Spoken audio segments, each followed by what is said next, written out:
हरिओम तत्सत। मेरा नाम आचार्य हरीश है। आज का टॉपिक है स्वर योग और 5 तत्व। स्वर का मतलब है कि हमारी नाक में चलने वाली सांस। हमारी नाक के अंदर 2 छिद्र हैं। मजे की बात यह है कि जब हमारी सांस चलती है, कभी आपने ध्यान दिया हो, कई बार हमारी राइट नोस्ट्रिल एक्टिव होती है तो कई बार हमारी लेफ्ट नोस्ट्रिल एक्टिव होती है। कई बार ऐसी भी सिचुएशन आती है कि हमारी दोनों नोस्ट्रिल में एक समान सांस बह रही हो, तो यानी कि दोनों नोस्ट्रिल एक साथ एक्टिव हो। जब राइट नोस्ट्रिल एक्टिव होती है तो इसको बोलते हैं पिंगला नाड़ी। जब लेफ्ट नोस्ट्रिल एक्टिव होती है तो इसको योग की भाषा में बोला जाता है ईड़ा नाड़ी।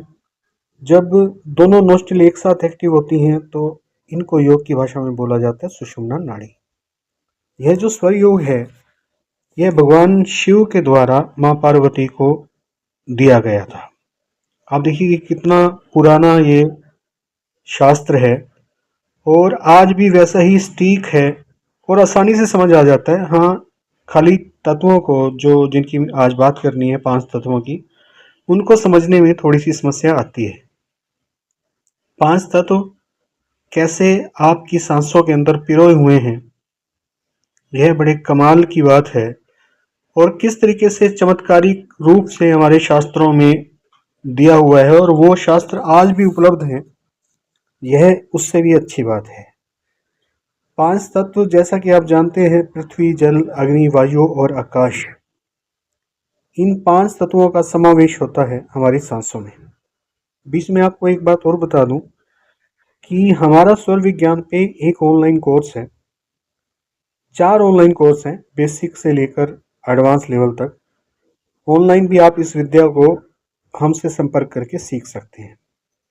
और चैनल भी आप सब्सक्राइब कर लें अगर सब्सक्राइब नहीं किया हो तो, क्योंकि इस तरह की इन्फॉर्मेशन जो हमारे शास्त्रों में दी गई है वो आपको इस चैनल पर मिलेगी। 5 तत्व किस तरीके से विराजमान रहते हैं, यह तो एक बहुत गहन का विषय है और उसको एक वीडियो में समझाया भी नहीं जा सकता। लेकिन 5 तत्वों का महत्व क्या है एक साधक के लिए और एक आम जन के लिए, दोनों के लिए। साधक के लिए तो महत्व है ही है, आम जन के लिए भी महत्व है।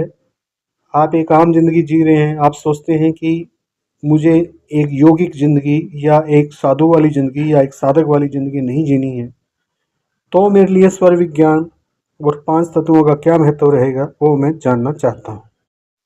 पहले 2 तत्व पृथ्वी और जल, यह अगर हमारी सांसों के अंदर विद्यमान होंगे तो इस समय किया गया कोई भी लौकिक कार्य सफल होगा ही। इतनी अनूठी साइंस है ये।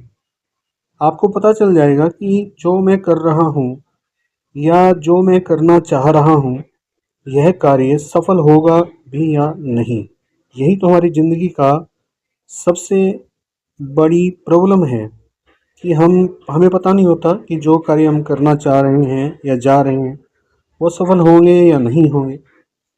अगर ये पता चल जाए इस साइंस से तो आप समझ सकते हैं कि कितना बेनिफिट हो जाएगा। अब आगे के जो 2 तत्व हैं अग्नि और वायु, उस दशा में किया हुआ तो कोई कार्य सफल होगा ही नहीं। और फिर जो बच जाता है आकाश तत्व, वो केवल और केवल मेडिटेशन के लिए है, ध्यान के लिए है। हर साधक चाहता है कि आकाश तत्व जागृत हो।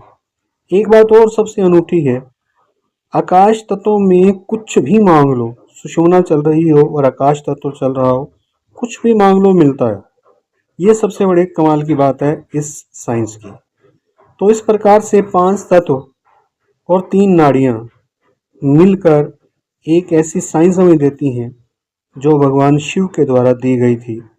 आज भी तर्क संगत है हमारी जिंदगी के लिए और हमारे आध्यात्मिक मार्ग के लिए, दोनों के लिए। लेकिन इसको सीखना पड़ता है योग्य गुरु की गाइडेंस में। समय लगता है इसमें, 4 से 6 महीने कम से कम इसको सीखने में लग जाते हैं, तब जाके ये साइंस समझ आती है और तब जाके हम इसका प्रयोग कर पाते हैं।